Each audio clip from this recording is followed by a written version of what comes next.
Okay, thanks, Jo. Over to you. Thank you very much. So yeah, as Suzanne said, I'm just going to give an overview of our latest strategy, which was launched a few weeks ago now, and really sets out our aims for the next 10 years as the National Lottery Heritage Fund. So I'll talk about the headline information around it, and then also a little bit more detail of what's in the strategy. In particular for this group, I'll go into detail around the protecting the environment focus, which is one of our 4 investment principles, which I'll share with you. So we specifically created a strategy which is a 10-year strategy, and that allows us to give a vision for the future of UK heritage, and what we hope our investment in that time will achieve. We did a lot of consultation, both in public sector, across the heritage sector with our staff, and an open survey to the public as well. And that was really helpful to help us understand kind of where the priorities are and where we should be investing our money from the Heritage Fund. So we're at the end of our previous strategic funding framework, which was due to finish next year. But coming out of COVID, we felt that the previous funding framework wasn't really fit for our modern society and the kind of different changes that we've had across the society, and so particularly things like climate change and cost of living. So we wanted to create a new strategy that galvanised us forward in that next 10-year period. As I mentioned, we did a lot of stakeholder consultation, and it was really helpful. And from my point of view, one of the things that really came forward was the desire for the Heritage Fund to support with protecting the environment, as well as the other key areas of the investment principles that you'll see. So really, these 4 investment principles are a reflection of what we heard through that feedback. So let's go into the strategy itself. The title of the strategy is 2033. So we wanted to create a headline of our strategy that really shows that longer time frame, and that looks forward and shows where we're going to with it. And then the vision is what you would expect from us as a funder, but as the UK's largest heritage funder, we want our heritage to be valued, cared for, and sustained for everyone now and in the future. And that really aligns with, from my point of view, a lot of our environmental aspirations as well. So I mentioned these 4 investment principles, and these really are the 4 pillars of our funding. So every project we fund should speak to all of these investment principles in some way. A project may speak to one investment principle more than another, but we expect all projects to think about how they're saving heritage, how they're protecting the environment, what their organisational sustainability looks like, and how they're increasing inclusion and access and participation with their projects. So I'm going to talk a bit more in depth around protecting the environment. If anybody has any specific questions around the other investment principles, feel free to ask them. I probably won't be able to answer them because it's not my specialist area, but I can always take your questions away. So on protecting the environment, we're really focusing on 3 main areas. One is nature's recovery. We know that we're having a huge nature crisis with landscapes being changed in their use, and that affecting natural habitats, and also the ability of landscapes to sequester carbon. We also know that everything we spend as a society, so also for our organisation as well, everything we spend has an environmental impact. So what we want to do is support projects to reduce the environmental impact of our fund, of the things that we're funding, and hopefully having a wider impact outside of just those projects as well. And also one of the largest risks to heritage over the next 10 years and beyond is climate change. So we already are hearing on the ground accounts of heritage buildings and visitor attractions not being able to open on some of the hottest days of summer, we're also there's the great work from English Heritage around the risk to their estate in terms of coastal erosion and flooding. So we know that there's a big risk here, and lots of people are already working in that space that we hope to be able to support that work.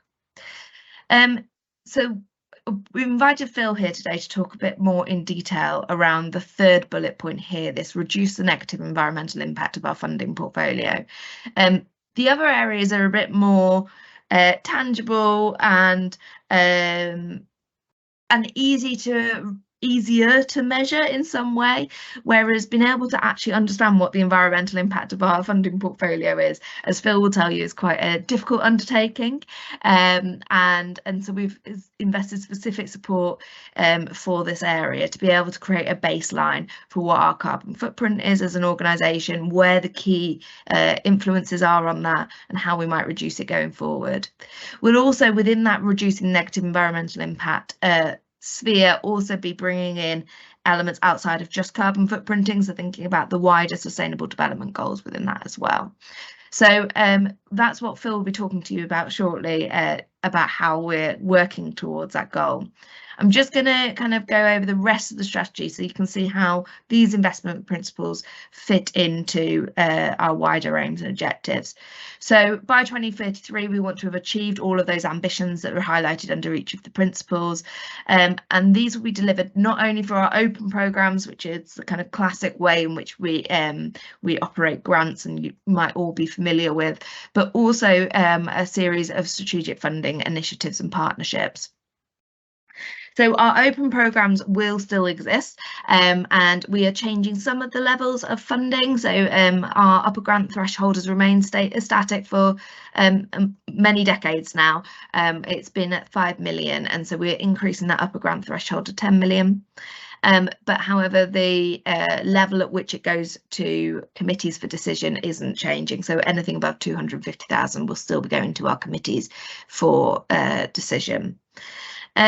We're looking more towards partnerships, so thinking about how we can work with different organisations in different sectors and different settings to deliver our funding in unique ways.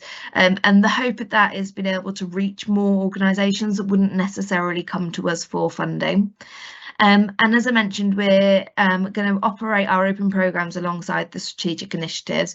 And so these are the focuses on place, landscape, nature, heritage and need, and opportunities and emergencies.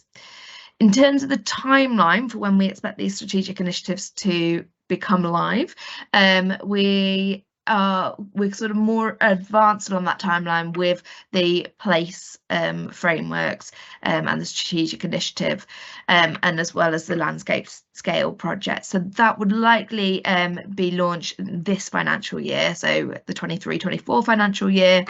The strategic initiatives that need a little bit more development, and we'll be providing more detail on the timeline for those in due course, are heritage and need and the acquisitions, opportunities and emergency initiatives. So just in terms of the next steps, for us, this is a transition year. So as I said, our current strategic funding framework was due to come to an end next year. So we're sort of phasing that out and phasing this one in.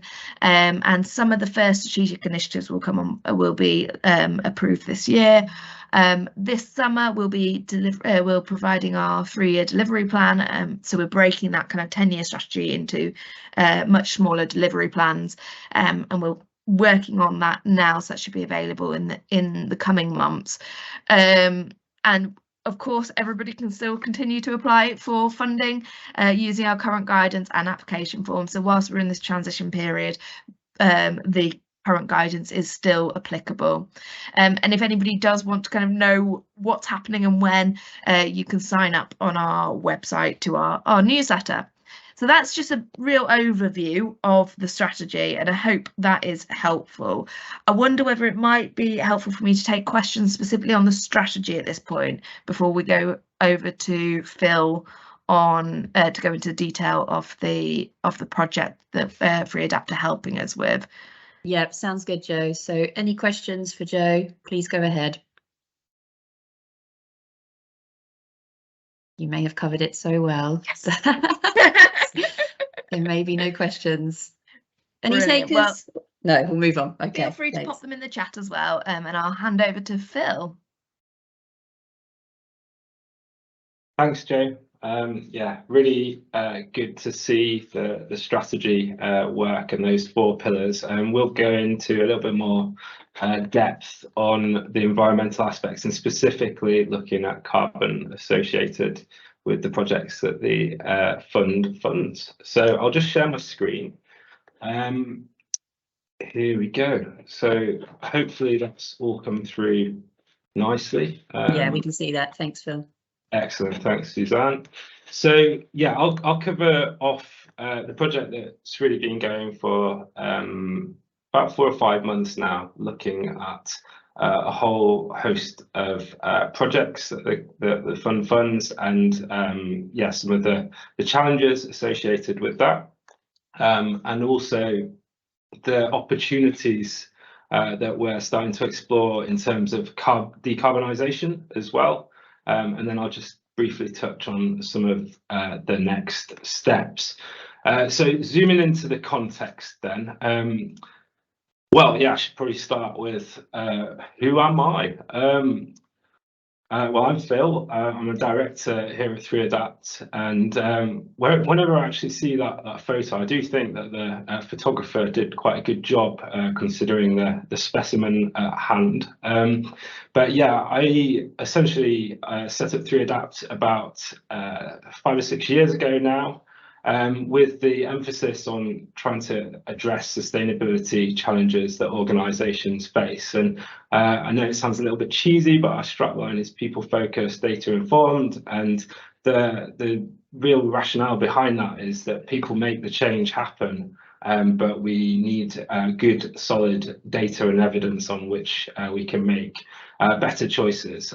So that's something that runs through all our work. We're a small consultancy, we're about 12 people, we're based in Bath, and essentially what we do is we work across loads of different aspects of sustainability, probably, if I'm being honest, mostly net zero and climate positive work, but we have worked in the areas of resilience and adaptation as well. So, you know, accepting the fact that the climate is going to change, what can we do about it, and also how we use our resources more effectively, so circular economy, and those kind of reuse principles, and we've also been working a lot in the spaces of ecosystems and resources, so quantifying the impact of land management changes, and also all the kind of social benefits that can arise from doing those things. And a lot of what we do is often focused in an area, but we do like to think that we can integrate those different components to form a well-balanced and holistic strategy. So in our first 5 years, we've been fortunate to work with lots of great institutions and organisations, the likes of which you can see on the screen in front of you.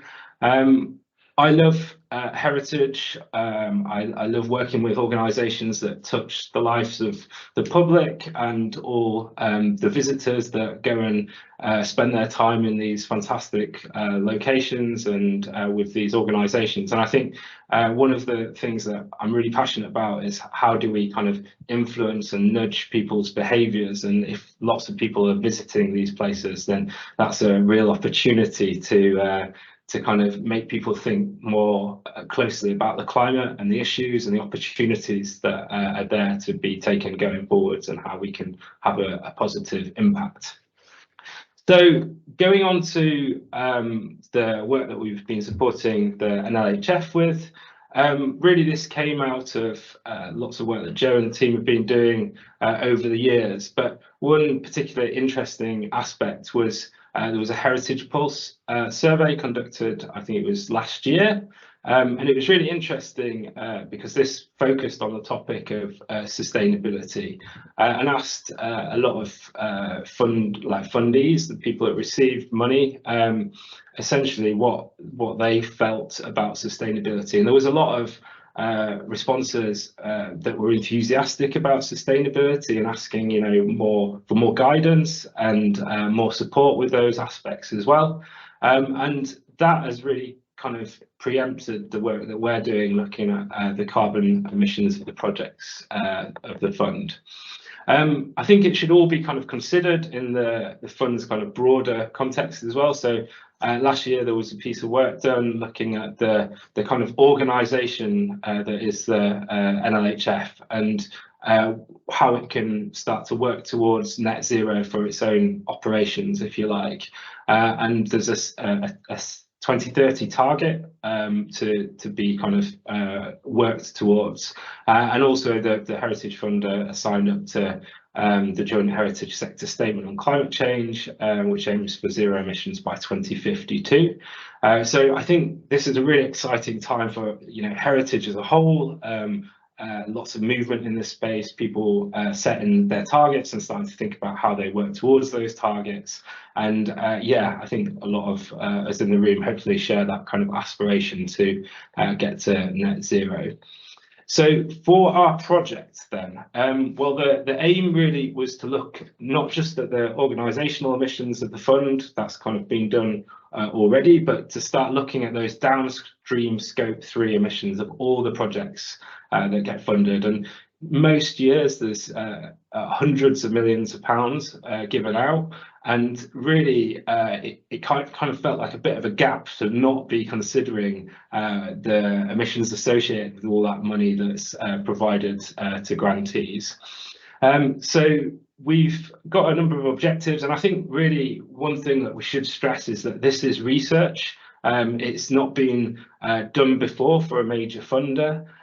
There's lots of different ways you can do it. So, the first objective was looking at the different methodologies.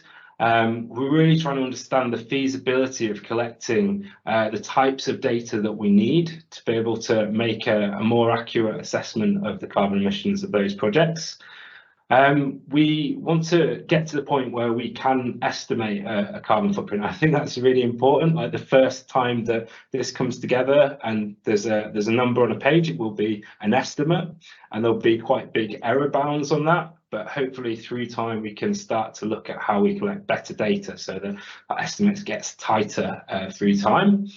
And then we want to be able to look at the fund and look at that in the context of net zero and start to adopt targets with the aspiration that we can employ an evidence-based approach on how the portfolio, so all those projects, can start to decarbonise through time.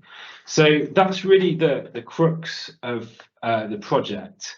As Joe said, it has been very challenging, and I'm going to share some of those challenges with you today, and how we're trying to work through those challenges.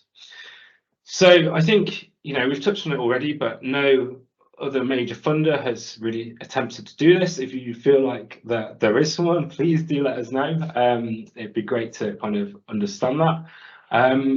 But the challenges range from just the pure diversity really of the types of projects that get funded through the NLHF. So sometimes it's been big capital projects that are quite often quite carbon intensive. They involve like the creation of new stuff, if you like. And sometimes the funding goes towards a research or a strategy project for an organisation, which in relative terms compared to a capital project might be quite low carbon emissions.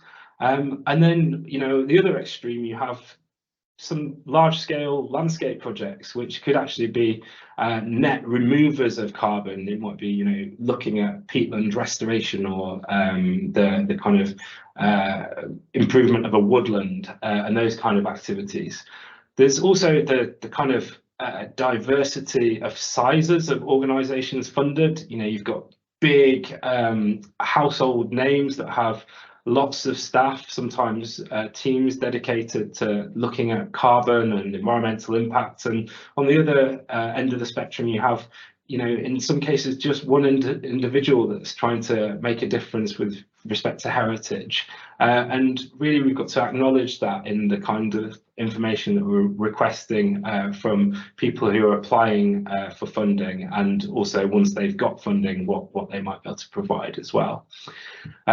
With that in mind, the size of the grant request varies massively too, from projects that are less than £10,000 to multi-million-pound projects that have a long duration that go on for several years. We want to be mindful of costs and not placing too much burden on either the NLHF and the kind of management that they need to do, but also on the grantees.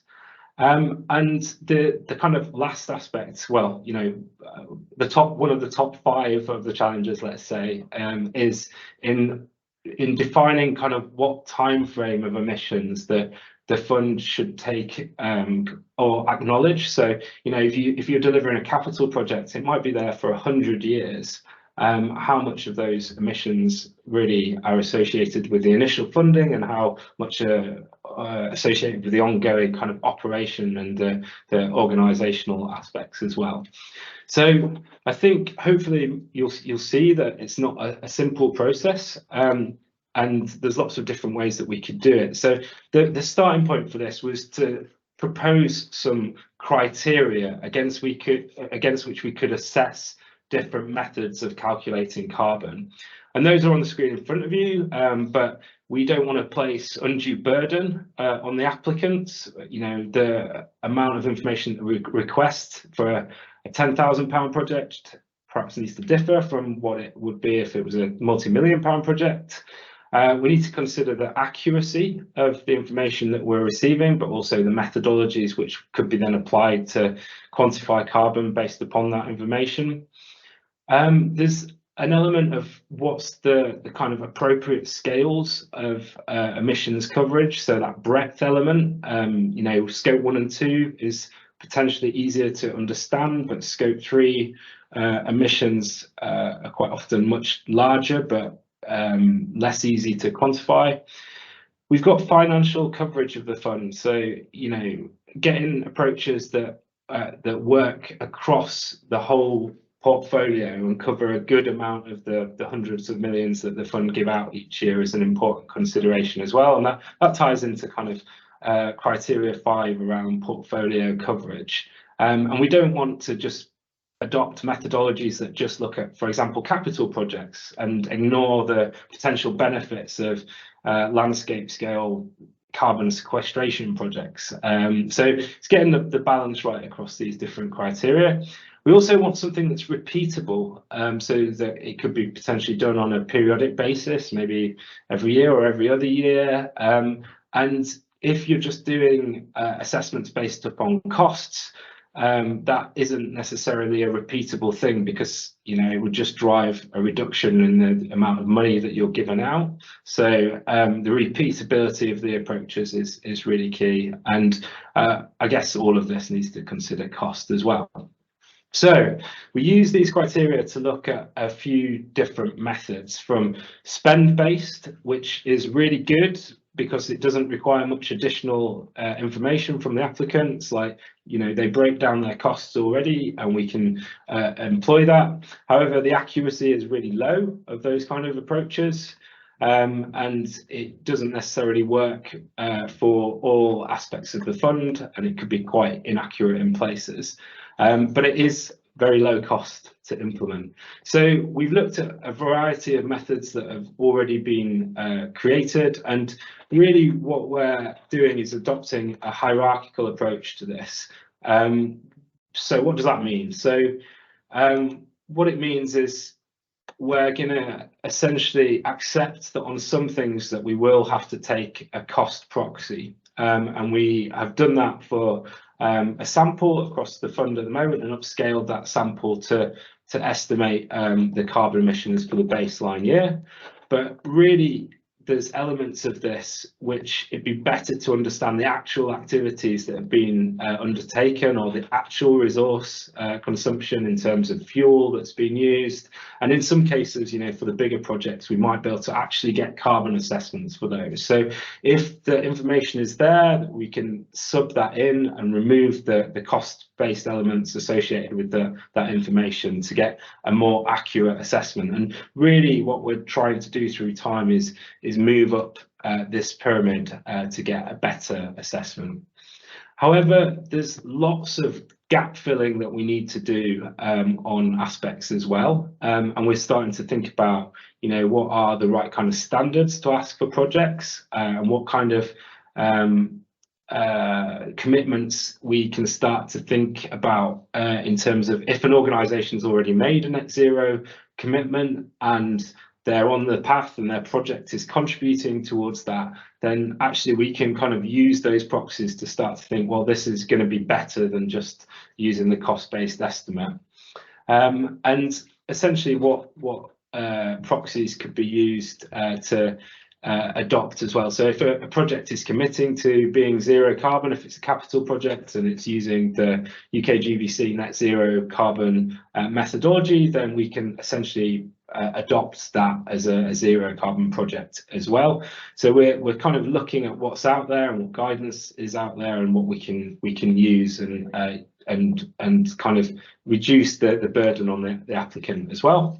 There's also a whole bunch of guidance that's out there and standards, and we're using these to kind of fill in. So if we know it's a capital project of a certain size, we can adopt, approaches like the REBA Sustainable Outcomes Guide. And, you know, if they're setting targets in relation to these things, then we can sub that in as well.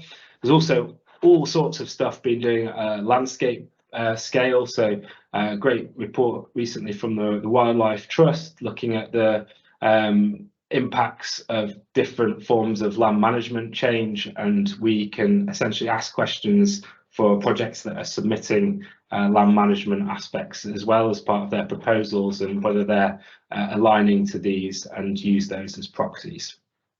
And there's a whole range of tools that are starting to emerge. So, you know, the anticipation is that we'll be able to signpost to tools that allow you to select a land area, for example, and they'll look at like the land cover breakdowns and how much of it is trees and what the future project will do to change that. And then it might over time be able to quantify like the CO2 sequestered as part of that project. So, you know, if we can signpost people to those kind of tools and be able to actually use those to quantify things as well, that's something else that we're bringing into our assessment. So there's all sorts of time-based challenges. I won't go into this too deeply, but quite often when a decision is made, it's at quite an early stage in the project, and unfortunately that's when there's the least amount of information on the project as a whole, but also in terms of what the carbon emissions are. So we're looking at what information we can gather at the start of a project, but also what information we could potentially request at the end, so that we can start to learn essentially what are how bad our assumptions are or how good our assumptions are, and improve those over time. And then we've got to consider all the kind of complexity of the different types of projects and heritage that the fund supports. So we've been heat mapping those against the different areas and testing that through actually interviewing and surveying people who've received grant funds from the 2019 baseline year. So we're really testing the robustness of the approaches, and where we can get better information, we're seeing actually, you know, what would that mean in terms of the carbon estimate, and how different would that be from the cost-based estimate that we adopted initially. We're engaging with a variety of projects, so we've got a pot of about 50 projects of different sizes and across different heritage types that we're engaging in more detail to really understand the pros and cons of those different methodologies. And really we've kind of settled on three core drivers of carbon, whether that's the people that visit the projects, whether it's infrastructure projects or land use change projects, where cost is a really, you know, poor metric. And these are the aspects that we're asking questions around and developing approaches to collect better information on. So just moving on to decarbonisation very quickly. So what are the kinds of things that the fund could do to decarbonise the projects? Well, it could do nothing. I don't think for 1 minute anyone is suggesting that the fund is going to do nothing, but it's interesting because the context is changing, the grid is decarbonising, transport is decarbonising, and the projects in turn will actually be decarbonising too through time. So we're looking at the kind of natural changes that will happen anyway. We could start to adopt minimum standards for different project types that could be requested of applicants. We could incentivize improved environmental performance. Another option is to look at varying the mix of projects. So, it might mean increasing the amount of land use change projects that have a carbon removals opportunity as part of them. And if we have a kind of portfolio that has an appropriate mix, then we might be able to kind of inset, if you like, or remove emissions and from that area, and that kind of compensates for emissions that might be in higher emitting aspects.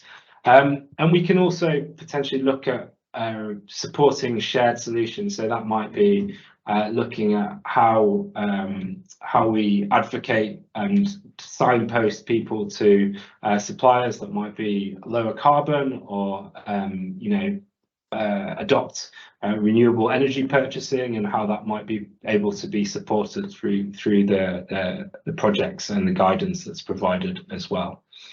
So that's where we're at on our project at the moment. As we've kind of touched on, there's lots of opportunities. These are the things that we're considering. We're about 2/3 of the way through. We hope to be kind of wrapping this up in May time, where we'll be kind of releasing our results and the outputs of our research, and there'll be some materials that I'm sure will be coming your way after that. But yeah, I'll pause now for questions. Thanks, Phil. Really useful session. Any questions, anybody? I'm sure there must be a few. There usually is.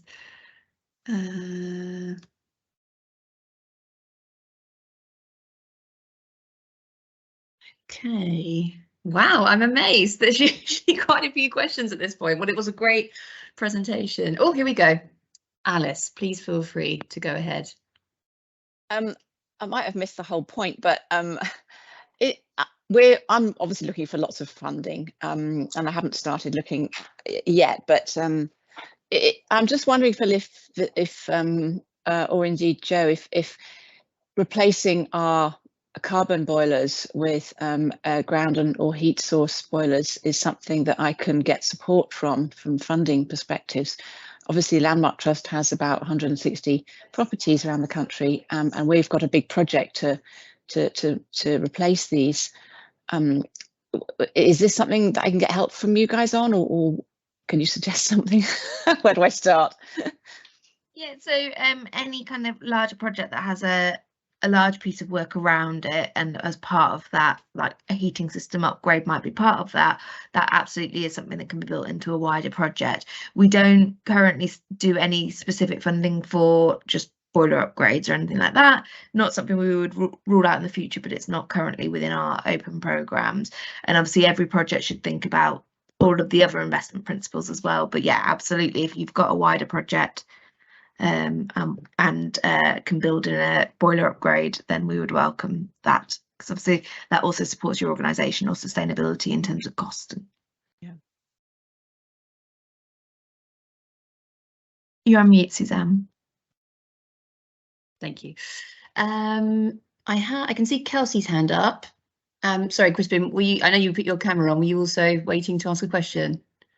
Well, I might do actually. Yeah. Thank you. Go for it. Kelsey, over to you first. Sorry, Crispin, I wasn't trying to. No. Sorry. I guess it seems that you likely in doing all the different. Sorry, I should say I'm from the Architectural Heritage Fund, Phil. We haven't met before. Hi. In all the work you've been doing and all the research you've been doing, as well as coming out with you know, hopefully a series of clear objectives and kind of steps forward for the lottery. I suspect you'll also have a whole bunch of additional kind of information and learnings. And I just wondered, will you also be using some of that to create some guidance, you know, for the sector in the way that perhaps, you know, the Historic England has his really brilliant reports it comes out, you know, it puts out in terms of for individual projects, where if they're trying to look at how an individual project can go through the kind of scope 1, scope 2, scope 3 itself, some guidance just using the steps you've taken to kind of help others might be really helpful, a kind of a helpful, relatively easy win in terms of, you know, not requiring a vast amount of additional work for you, but having a potentially significant impact. Yeah, I mean, I think that there's lots of things that are emerging from the work, and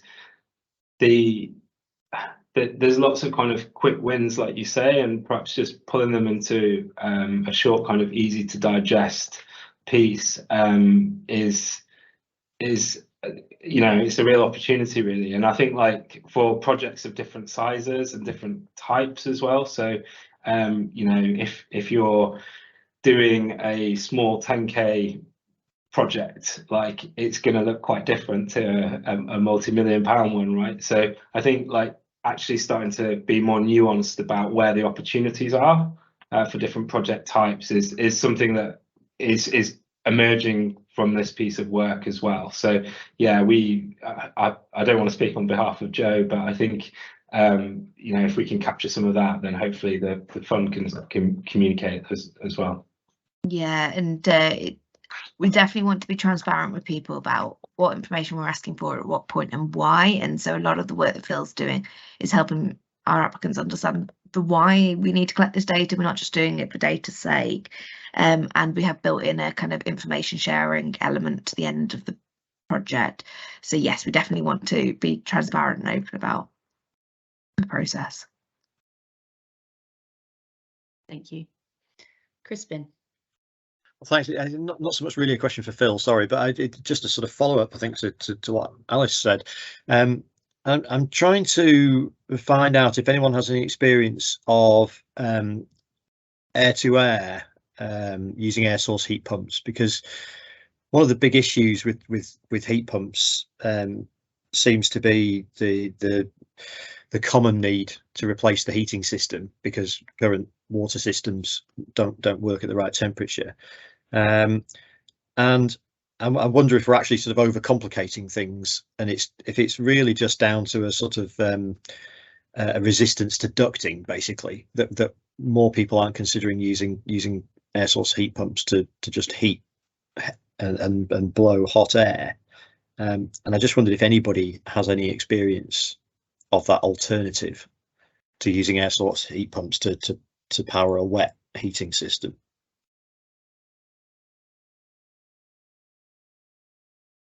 No, tumbleweed. Right. Okay. That's fine.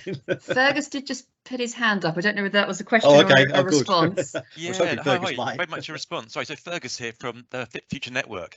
I certainly haven't got an answer in my back pocket right now, but I definitely could get one for you. So, I mean, with the network, because this is very much what we can do. So what we can do, we can a bit of a call out to our network members, and I think what the beauty of the network is that there's that real kind of practical experience. So therefore, it might just be one of our members has definitely done this, has experience of it, might be able to tell you the good, the bad, the ugly of the different approaches, but also maybe some looking forward as well. So I think if you're happy, if we perhaps get in contact after this, then I think that's essentially what we can offer, and perhaps in this overall sort of exercise is people with real practical sort of day-to-day experiences for very, very specific sort of technologies and different approaches. So more to say, I haven't got an answer now, but I'm pretty sure amongst the sort of the network there'll be some information out there. So I can see Alice, yeah, absolutely. So I'm happy to put that call out and then to sort of share that as well, because I think that's hopefully something we can sort of bring to the table.